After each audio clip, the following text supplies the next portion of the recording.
All right, I think for this interest of time, I think we'll go ahead and get started. Welcome everyone to uh, Education Academy today.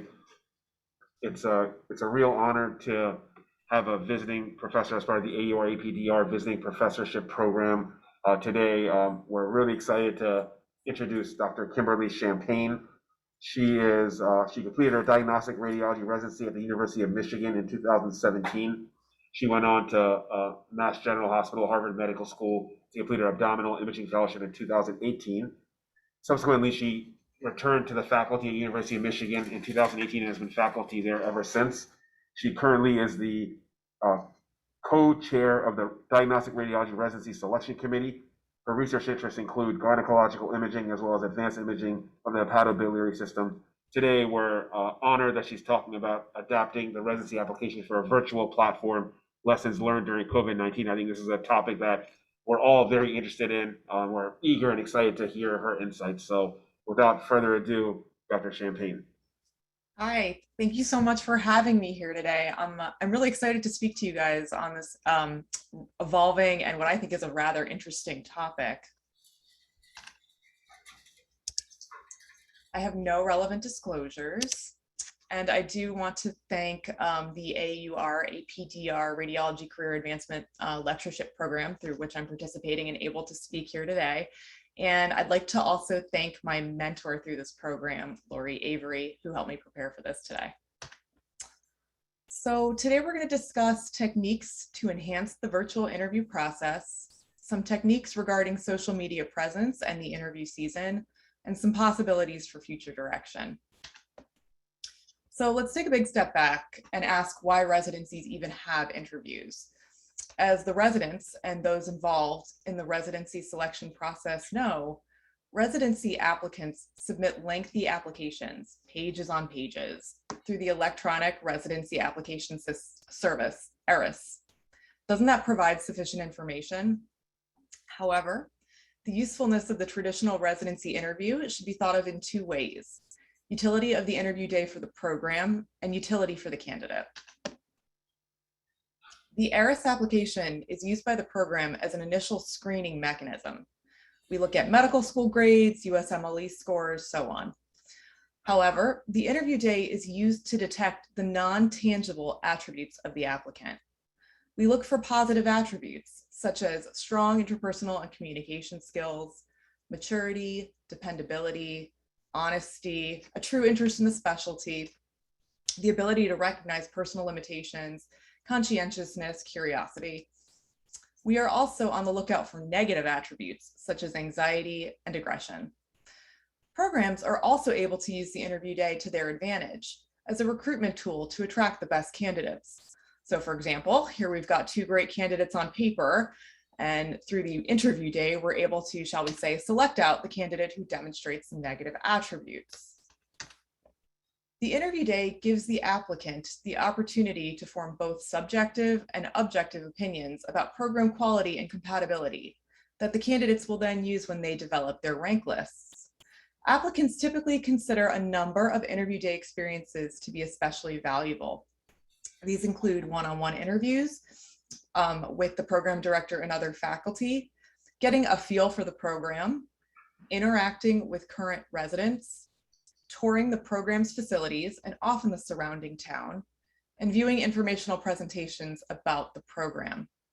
This process has evolved over the years into a somewhat standardized interview day for most programs that is considered to be mutually beneficial to both the programs and the candidates. So typically, a candidate travels to the program locale, often attending a casual happy hour or dinner with some of the program's residents the night before, followed by the more formal interview at the hospital the next day. And then came 2020. I'm a big fan of scary movies, and I found this meme of Chucky to be particularly fitting given that it is currently October. So to understand our state of mind entering and during that 2020-2021 interview season, I think it's helpful to review the timeline that was leading up to the start of that season. So my department's first interview day was November 13th, 2020. So as of that day, the country had been grappling with COVID-19 for about 18 months. So to review, on March 6th, it was announced that 21 passengers on a cruise off the coast of California had been diagnosed with COVID. On March 19th, we received our first stay-at-home orders that happened in California. On July 9th, the WHO announces that COVID can be airborne, which further raised concern about ease of transmission of the disease. On November 4th, so about a week out from our first interview, the US reached an unprecedented 100,000 new cases a day. And on November 11th, which was 2 days before our first interview, a widely cited study in Nature observed that most new COVID cases originated from indoor gatherings. And as we know, interview days are definitely a form of indoor gathering. So with these events as the backdrop and with a foreboding sense of the writing on the wall, on May 21st, 2020, the Association of Program Directors in Radiology, an Association of Program Directors in Interventional Radiology, issued a position statement endorsing virtual interviews for all residency applicants to both diagnostic and interventional radiology residency programs. So this brings us to the 2020-2021 virtual interview cycle. So no more of this and a whole lot more of this. So in the face of the temporary loss of in-person interviews, a safe and relatively low resource intervention that can be fairly immediately addressed is broadening the online presence of residency programs and strengthening the quality of information on those program websites. So for example, one study showed that nearly 80% of emergency medicine residents cited a program website as an influential factor in applying to that program, whereas 40% conversely decided against applying to a certain program due to the quality of its website. Another survey of interventional radiology applicants determined that program websites were applicants' biggest source of program information, ahead of even physician mentors and residents. A recent, extremely informative and interesting study, which was performed by members of the University of Maryland Department of Radiology, showed that 71% of survey respondents learned more about a program using that program's social media account, such as Facebook, Instagram, Twitter. 42% thought social media played a vital role in the 2020-2021 application cycle. And even those who didn't think that social media played a vital role in this past application season still generally used it, with 60% of respondents reporting using a program's social media platforms to learn more. Social media is great. It enables two-way communication, both for students to ask questions and for residents, faculty, and program directors to provide meaningful answers. Twitter is particularly effective at promoting and marketing a residency program, allowing for the regular advertisement of departmental achievements, including leadership positions, scholarships, awards, published articles, and presentations at national meetings. This information is crucial for medical students, as academic reputation and resident happiness are among the most important factors that medical students consider when they're ranking programs. So how is our field of radiology doing in terms of residency online presence? In short, as a fairly recently, not too great, a fairly recent study, 2018, of diagnostic radiology websites revealed that only 55% listed fellowship placement of their residents, and less than 70% described departmental research projects. Worse, nearly 1/3 of integrated interventional radiology residency programs lacked a dedicated website. Of those that did, only 50% mentioned active research within the department.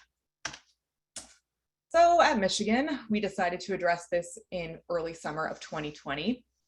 We set aside some dedicated time to go over our program website with our media team. And we decided to fill in any deficits or inaccurate or out-of-date program information. We updated the site to make sure it reflected our most current trainees' accomplishments, fellowship placements, and so on. And we added in a dedicated section to address how our institution, department, and residency were handling COVID-19. So if you Google Michigan Medicine Radiology Residency, this is the page that you come up with. And I'll draw your attention a bit to the sidebar. We expounded upon each of these subsections in the sidebar to include greater detail, and we added in a COVID-19 statement. We have an active Twitter account. It is co-managed by our media team and one of our attendings who is interested in all things IT and social media. Over here, you can see a short video of our annual department tailgate, which happened a couple weeks ago. Here we are welcoming a guest speaker from an outside institution who was a former trainee at Michigan. And this is an announcement of a study which was published in AJR from Michigan, authored by our department. And this is one of our residents who was the first author. So importantly, we also want to have a freestanding social media account, which is fully resident run with all content from the resident point of view. So we have an Instagram account. It's called @UMichRadRes, and that is managed by two of our current R3s. So this is the account. And again, we want to point out it's a resident run Instagram. They typically post photos of resident social events, department social events, and they have a running series called the Totally Rad Resident of the Week with brief bios of our various residents. So just here's an example. Here are our residents at weekly trivia at a local brewery around here. And this is Vic. He is one of our R2s, and he was a recent resident of the week. Many programs hosted inaugural virtual open houses this past interview cycle, typically in the early fall before interview season began. These open houses enabled applicants to ask questions in more anonymous forums, as many of these events requested questions be submitted ahead of time. It also allowed the applicants another look into the culture of the program and sense of community, another way to observe body language, communication, and how the residency group interacted with each other. Likewise, open houses enable programs additional opportunities to demonstrate their program culture and educational opportunities within the residency. A recent study published by the group at Mass General shared that their open house on August 2nd, 2020 was attended by 171 interested parties. 7 MGH faculty and 17 trainees were on the panel. A post-session survey was administered to the attendees with 55 respondents. The session was most effective at informing participants about the culture of the residency program, as well as breadth of research and educational opportunities available to residents, with 96% of respondents reporting being either somewhat more knowledgeable or significantly more knowledgeable following the session. The information session was relatively less effective at presenting information regarding application strategies for the 2020-2021 virtual interview cycle, but still effective, with 74% of respondents reporting being either somewhat more knowledgeable or significantly more knowledgeable after the session. 79% of their respondents felt that the information session length of 81 minutes was just right. Of the remaining respondents, 17% felt that the length was too long and 4% too short. There was significant interest among participants in additional virtual content, as 96% of the respondents stated that they were either very likely or somewhat likely to attend additional virtual information sessions during that interview season, suggesting that they valued what they took away from the session. We held an open house for our program on September 22nd, 2020. We posted announcements on our Twitter and Instagram accounts, as well as on the residency website. When attendees registered, they were prompted on that registration form to enter any questions they may have. So Rich Cohan, my co-chair, and I then compiled the questions and assigned them to one of the panel faculty or residents. Questions were distributed to the panel several days before the forum to enable answers to be both informative and concise. So this allowed us to get through as many questions as possible. And this type of preparation allowed us to get through approximately 60 questions in 75 minutes. This was our panel. It included our residency coordinator, 5 residents, including 2 chiefs and 2 IR residents, the DR residency program director, the IR residency program director, who is also the chair of IR selection committee, the 2 co-chairs of the DR residency selection committee, 2 IR faculty on the selection committee, and 3 DR faculty on the selection committee. So turning our attention now to the pre-interview dinner. The pre-interview dinner plays an important role in many applicants' recruitment as an opportunity for residents and students to interact informally. It often provides useful information for all parties. Furthermore, it provides a standardized activity to allow the applicant to have a night on the town and better assess the feel of the local community of the program. So many programs adapted last interview cycle to hold a virtual informal social hour between residents and applicants, often held the evening before to replicate that in-person experience as closely as possible. An important aspect of this type of event is to reassure applicant that faculty do not have any access to the virtual event, and that this is an event which is strictly meant for social purposes. So turning our attention again to the Maryland group study, we see that 92% of respondents reported attending a virtual pre or post interview event. 63% reported that attending this type of event influenced their ranking of a program. Applicants from all geographic regions were equally likely to attend. So our virtual dinners were held the evening prior to interview and lasted between 1 to 1.5 hours, depending on how the flow of conversation was going. There were 8 residents at each dinner with 15 to 20 applicants. One resident would be in charge and split the candidates into 3 to 4 breakout rooms. The residents would then be paired and moved in and out of the breakout rooms so they could meet all of the candidates. The lead resident was in charge of moving the residents into and out of the rooms, giving everyone a 5-minute warning prior to moving them so that conversation could be wrapped up. Additionally, the lead resident sent orientation emails the day prior to the residents attending the dinner, including contact information in case Zoom crashed, and multiple potential topics of conversation in case there was some difficulty with the flow. Although this is typically part of the interview day, I wanted to give a little dedicated time to the topic of the tour. So prior to COVID, during the interview day, a resident or two typically lead small groups of applicants on tours of the department, hospital, and even the town. In addition to providing a feel of the physical space, this provided an ideal opportunity to showcase physical space amenities, such as an in-hospital gym or visually appealing social spaces. So this picture right here is a photo of the atrium in our cardiovascular center. And this was previously a stop on the tour where the residents and applicants used to stop and have some coffee. We also used to shuttle the applicants around Ann Arbor on a little bus to show them the VA and its proximity to our main hospital. We would show them downtown Ann Arbor, Michigan Stadium, seen here, and other parts of the town. So we got very lucky, and 2 of our residents volunteered to make videos that would cover the same type of material, the department, the hospital, and the town. The residents decided on the content and they made the actual video. We felt that this kept the authenticity of a resident's point of view.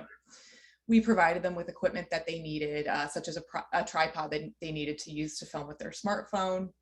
And we were able to do so using some dedicated interview funds. The videos were played during the interview day with a quote unquote live resident present, watching along with the applicants and providing commentary as needed.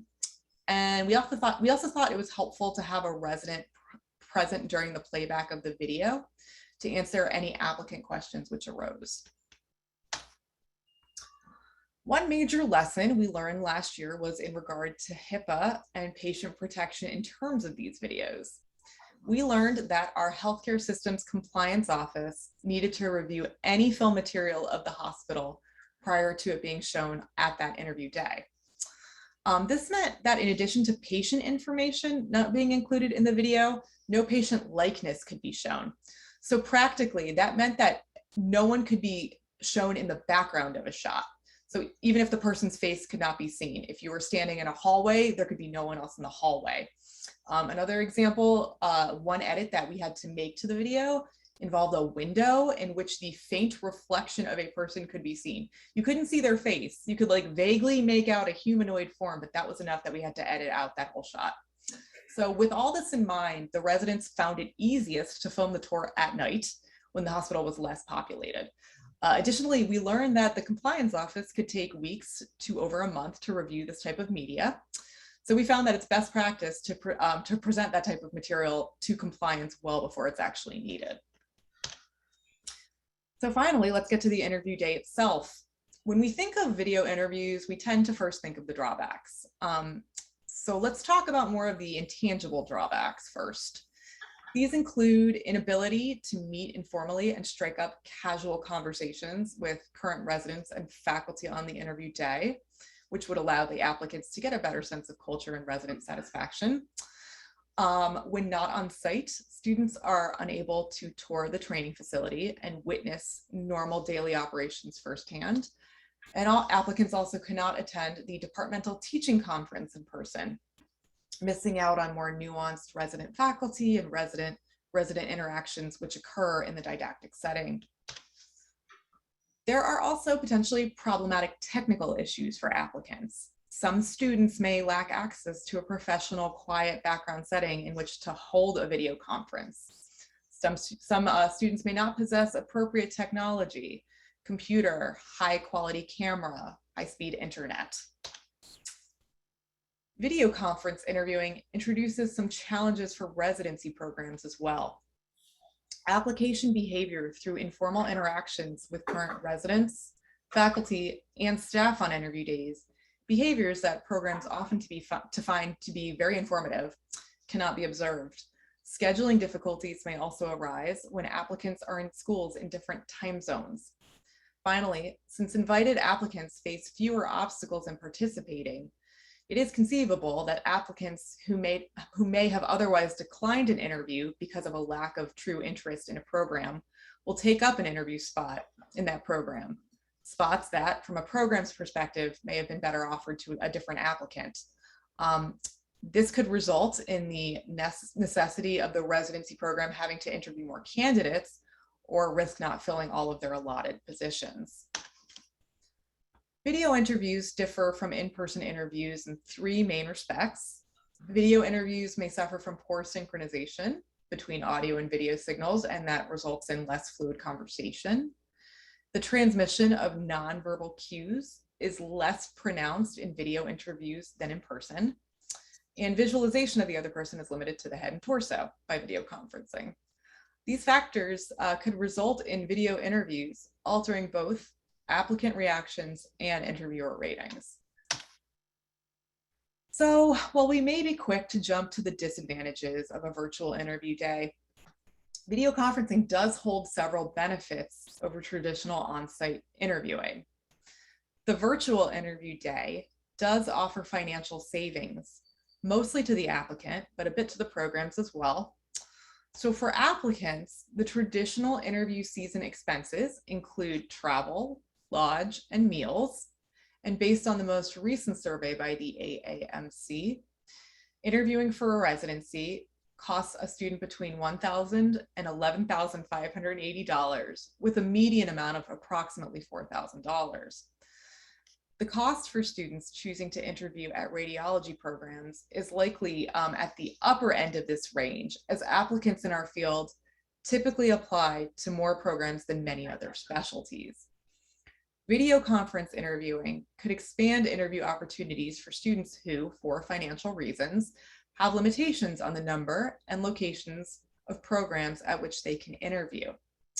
Training programs typically only incur costs related to meals, and that includes the pre-interview dinner and the day of breakfast and lunch. However, given that the pandemic is ongoing, any financial savings to the healthcare systems are considered welcome. Residency programs also stand to make some gains from applicants' increased willingness to interview at additional programs. By increasing the likelihood of more geographically remote interview candidates, programs improve their chances of increasing geographic and cultural diversity within their residency cohorts. Video interviewing also avoids problematic and potentially dangerous winter travel for applicants, as most residency interviews are held in winter season. Such weather can occasionally lead to last-minute cancellations by interviewees, and sometimes to a program's need to completely reschedule interview days. Applicants save time using the video interview process. Even before the pandemic, residency applicants frequently cited scheduling conflicts with other interviews as a reason for declining interview offers. There just aren't enough interview days to avoid all scheduling conflicts. By eliminating travel time, some of these conflicts could be resolved. And additionally, eliminating travel obligations allows students to take less time off during their scheduled medical school rotations. So a little bit about our experience with last year's application cycle. Each residency class in our program has 8 DR residents and 3 IR residents. The information I'm about to present is solely about the DR residency application cycle last year. So we had 829 applicants to our program, 230 women, 599 men. We invited 102 of those applicants to interview, and 98 of whom we did in fact interview. I think we did a good job at preparing. Our program coordinator emailed our interviewees clear instructions for technical aspects of the day well before interview day, which allowed time for questions which arose. On our side, we prepared our interviewers on the technology by holding a short practice session with all participating interviewers, during which we tested how to best maneuver breakout rooms and worked on troubleshooting any other issues which arose. We had 7 full interview days for the selection committee. The interview day for the applicant, however, was only half a day, morning or afternoon. So we actually had 2 interview dates per interview day, with 14 interview dates for applicants to choose from in total. This sounds like it's very similar to your experience at Maryland last year, as your program had 13 interview dates. This split day allowed flexibility for applicants in different time zones, with those on the West Coast not having to begin their interview at 5 in the morning their time. At all sessions, both morning and afternoon, the selection committee chair gave a 60-minute information session, which was done live, as we felt that this would be more engaging than a pre-recorded video. Each applicant had 3 30-minute interviews with a selection faculty member, and the program director and chief residents interviewed every candidate. They had shorter interviews, which were 15 minutes each. The applicants watched tour videos, as discussed earlier, and all applicants also attended virtual resident noon conference, which was also live, not pre-recorded. This did present a bit of a scheduling challenge, as there's only 1 noon conference per day. What do we do with the afternoon interviewees? So our solution was to have them start their interview day by attending the noon conference rather than concluding with it, and then following with the information session and the rest of the day. We use the Zoom video conference platform. At the start of the interview portion of the day, each applicant was moved into their own breakout room, and our program coordinator moved faculty into the room and occasionally out of it if the interview was running over the allotted time from the main Zoom room. We found that this worked well, as it allowed the applicant a bit of downtime while they were alone in their individual breakout rooms between interviews to regroup, use the restroom, grab some water, instead of constantly having to be on, so to speak, if they were moved in and out of the main room and the faculty were in the breakout rooms. The applicants and the interviewing faculty were provided with contact information of the other party phone numbers, which could be used in the case of a Zoom failure without having to lose too much precious interview time. So how did all of this turn out for us? We didn't have any major technical glitches. No backup interview phone calls had to be made. We had 2 major snowstorms on our end, with no hiccups in the interview day, as opposed to if this had been held in person, which could have resulted in delayed starts on everyone's end.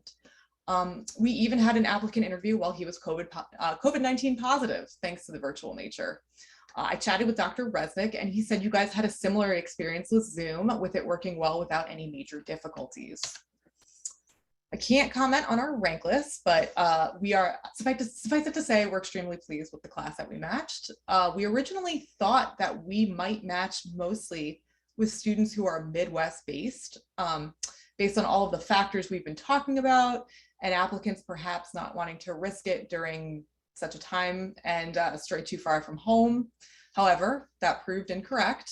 We matched applicants from the Northeast, the Mid-Atlantic, the South, and the Midwest. And this is actually one of the more geographically diverse matches we've had in a while. Dr. Resnick echoed similar sentiments about your match class from this past cycle, that it is also a very geographically diverse class, even more so than usual. So in short, we're not changing much for this rapidly upcoming season. One idea we floated is that we may add a short post-interview happy hour similar to the pre-interview one in case applicants have questions which arose during the interview. However, that really depends on resident availability and interest. We don't want to burn our residents out and decrease their enthusiasm for the pre-interview dinner and the interview day itself. Dr. Resnick had similar things to say about Maryland's upcoming season, that with the exception of adding a morning session by reducing an afternoon session, he didn't really have any foreseeable changes to the interview process for this upcoming cycle. One of the major questions we're all left with following this past interview season is what's next? Do interviews remain all virtual for the foreseeable future? Do we return to an all in-person model? Do we combine the two concepts and make a hybrid interview day with some candidates on site and some virtual? Do interviews remain all virtual with an optional later in season site visit for those interested? All of these solutions pose unique benefits and pitfalls. We talked about some of those earlier, but if we institute a hybrid model, will this give an unfair advantage to those who are able to interview on site? Those candidates who interview on site are likely to be more financially sound and able to afford interview travel. Would that model potentially favor them? Likewise, if we hold an optional post-virtual season site visit, it could be argued that those same pitfalls apply. I don't believe we have the answers to these questions yet, and I think we'll only know more as this current season evolves. So in conclusion, it is important for programs to maintain and update robust online presence in social media. Resident social presence at interview events should be encouraged in an effort to offset the loss of intangible, informal social interaction during the on-site interview days. We will be continuing both the open house and the happy hour events because of both the informal and formal positive feedback we've seen. Virtual tours are great, but they have to be hospital standard compliant and run by such administration far ahead of when the tour is actually needed. Preparation helped us offset some major issues this year, and we are all going to try to stay vigilant regarding that. And finally, we should continue to adapt and strengthen these virtual interviews.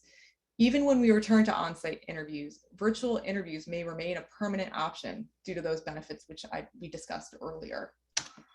So thank you all for having me here today, and I'm happy to take any questions that you guys may have. Questions, anyone?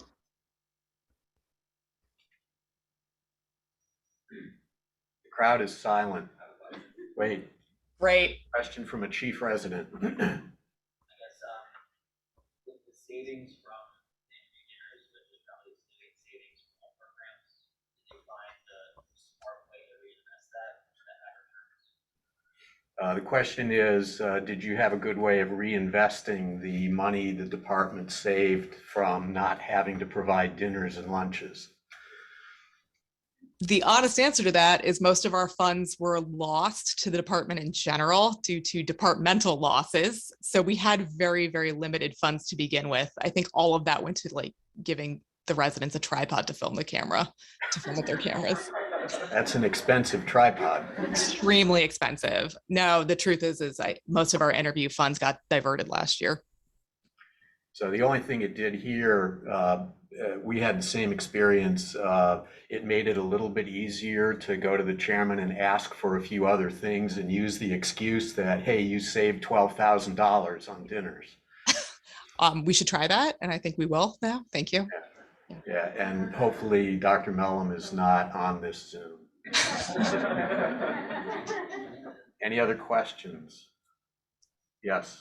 So with radiology, there's a delay with that intern year between when you interview and when they're here. So we won't necessarily identify if anybody slipped through the cracks because of the Zoom conference until they get here next year. I feel like with that loss of interaction, has there been any attempts to reach out to intern programs or other programs within your hospital, be like, hey, did your medicine interns, are they who you thought they were, or like, are your neurology interns, like basically, they're seeing immediately via the virtual interviews who they actually got. The gist of the comment is if we screwed up and chose somebody who we're going to wonder how could we possibly have done that, we're not going to know it for more than a year.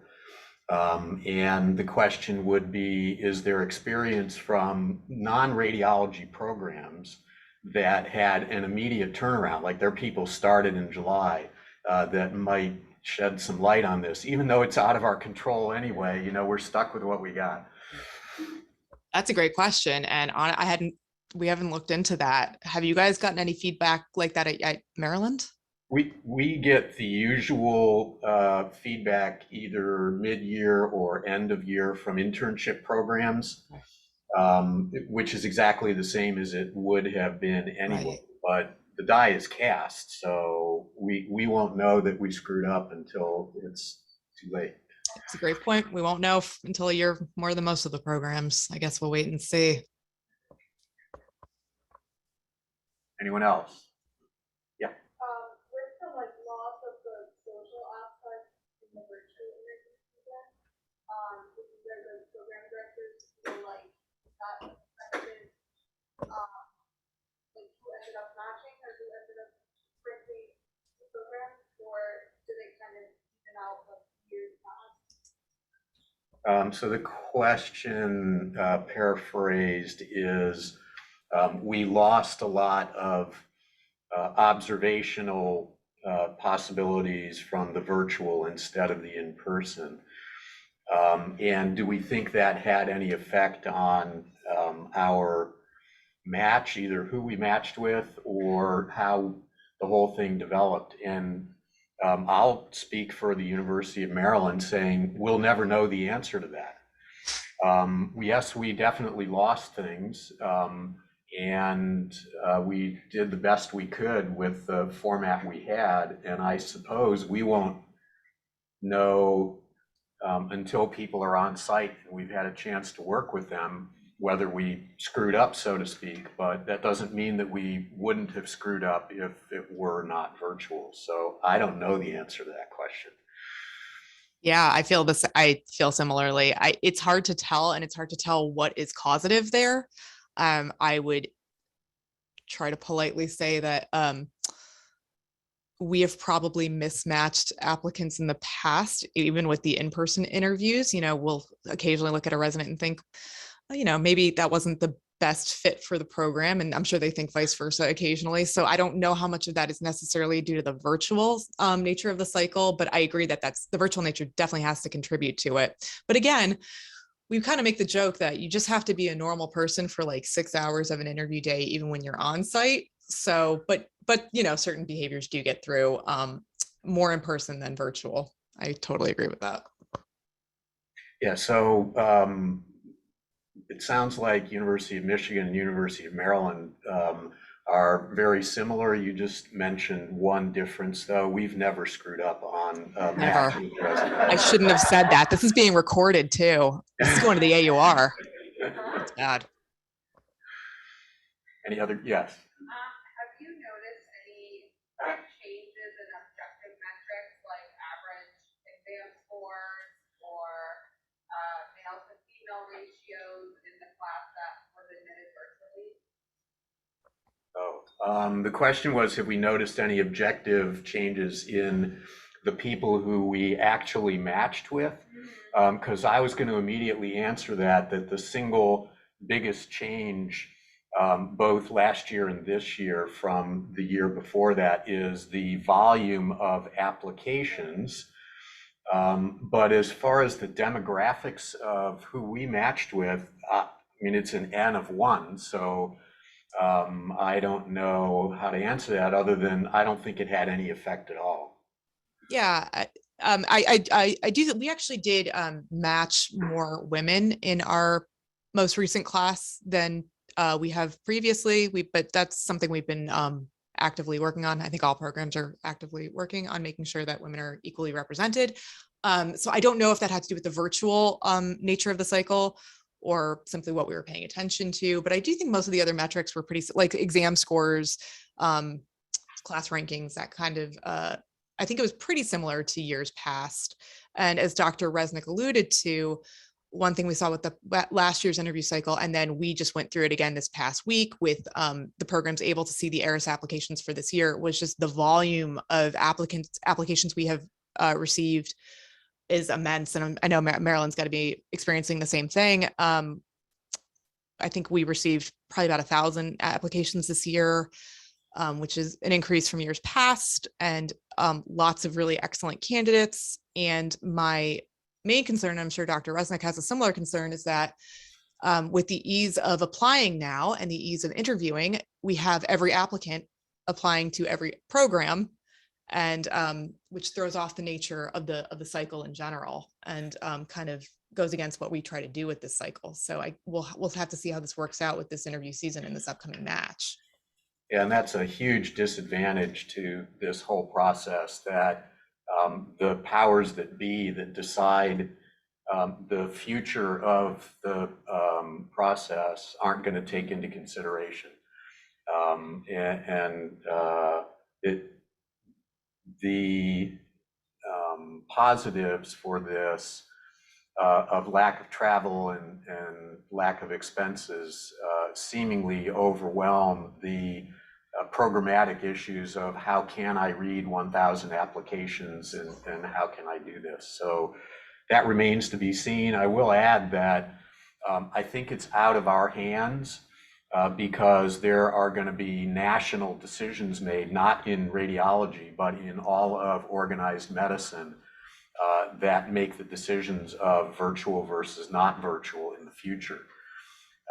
And that same thing happened last year and this year. So we don't have an option of doing in-person interviews.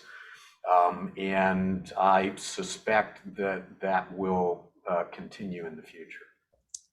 I have a question for you guys, actually, because I was asked this by someone at a different program. While all of the programs, I believe, this year will not be offering on-site interviews, we certainly will not. I hear other programs are offering on-site visits later in the season that are not officially interviews. Have you guys heard anything about this? Are you planning on doing anything like that? We will not do that. Anecdotally, I know of one program that is planning something like that, but it brings up what you said in one of your slides of, is that an unfair advantage to those who are more affluent, who are able to travel to a variety of different places? And will they be perceived as more attentive and more interested because they showed up rather than somebody who didn't? And that's a difficult one. And I suspect that if there are national decisions that are made, that there will be strict rules on what you can do and what you can't do. And I bet that that will be one of the rules that you can't do. Okay. Yeah. We're not planning on that either. I heard that a couple of days ago, and I thought that's interesting. Anyone else? I just wanted to confirm, and I think it's hard to think about, but we're never going back to the old on-site interviews ever. It seems maybe 20 years later, maybe when things totally change. But I mean, it seems like we're just not even worth thinking about the old process. I think I'm personally still thinking about, the COVID era is like, oh, it's almost, when are we getting back to normal? Then it's starting to realize that this is the normal. Yeah. It has led to a lot of discussion and many publications, but Bart, I fear you're right. And we're spinning our wheels right now, but a year from now, we'll look back on it and go, well, why did we even bother having this conversation? Because it seems like it's preordained, but yeah.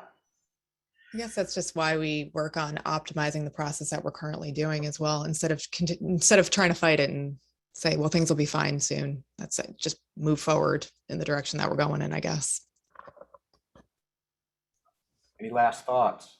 I see a question in the chat.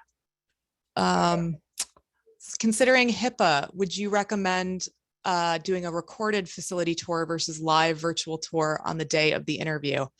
For our site, yes, 100%. We have as I learned, we have a very strict compliance office. I don't know any of I don't think any of the programs here. I did interact with some of the other residency programs, non-radiology, and I think all of them had done pre-recorded interviews, and I think they all had to be submitted. They all were submitted to the compliance office. So for our site, we do need to do a recorded tour. Yep.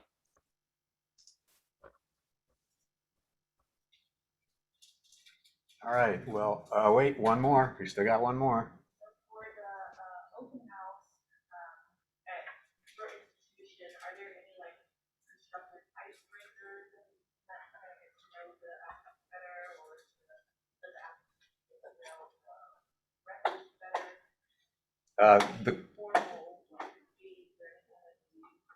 The question is, do you have any favorite icebreakers for, the question was for the open house, but I would expand that to the dinner the night before. Are there any special things that you guys do? Not that I know of. Honestly, we try to leave it up to the residents to determine exactly what they do. So that's a gray blank space that I have tried not to invade. But I don't know of anything special. My personal favorite, one of my favorite interview questions is if you could have a superpower, what would it be?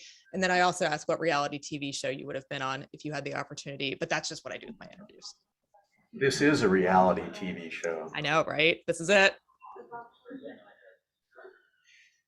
I liked your comment that the event the evening before, that the residents should explicitly say that there's no faculty present, it's not being recorded, etc. And so if you guys don't already do that, please do so, because I don't want to have anything to do with it.